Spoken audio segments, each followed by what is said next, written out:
तू इतकी गोड दिसलीस त्याच्यात, तुझा तो लुक एस्पेशली, ते सगळे ड्रेसेस इतके सुंदर होते, तुला ते अतिशय छान दिसले. ती खरंच ती त्या कोकणातली मुलगी सोमण वाटली ती. सो तू ते कॅरेक्टर शोधताना तुला त्या सगळ्याची मदत झाली, म्हणजे तू काय बाहेरून आत आतून बाहेर काय कशी तुझी प्रोसेस असते किंवा काय? नक्कीच कपड्यांची खूप मदत झाली. मला वाटतं रंग जे होते कपड्यांचे ते त्या मूडला खूप जाणारे होते.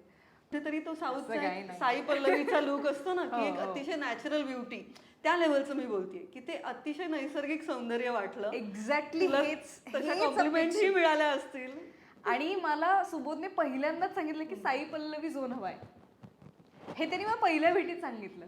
तर मला असं झालं की म्हणजे साधारण काही मेकअप नाही करायचा आहे, which is I am fine with. त्यांनी प्रमोशनच्या वेळेस पण मला सांगितलं की साई पल्लवी झोन मध्ये प्रमोशन्सला तू मला दिसली पाहिजेस, इतकं तो पर्टिक्युलर होता. क्या बात आहे. आणि तर मला ही पर्टिक्युलरनेस तर पण ते आवडलं. ऐकल्यावर दडपण आलं की हे होणार का आता का? नाही, मला नो मेकअप लुक कधीही मला आवडतो. पण अनेक अभिनेत्रींना हे ऐकल्यावर दडपण येऊ शकतं, तर तुझं पहिलं काय माझा reaction? विरोध असतो मेकअपला.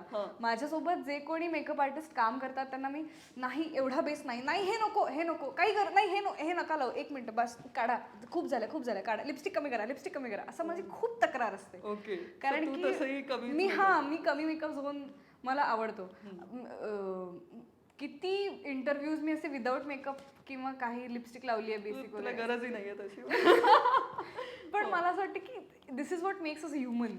म्हणजे सिनेमा नॅचरल सौंदर्य दिसलं. आणि आहे तर का नाही दाखवा वगैरे असं एक तुला लक्षात आलं असेल की तू अनेक चित्रपटात जशी दिसलीस या आधीच्या, त्यापेक्षा या चित्रपटात ती वेगळी दिसली आहे, जे त्याला अचीव्ह करायचं होतं.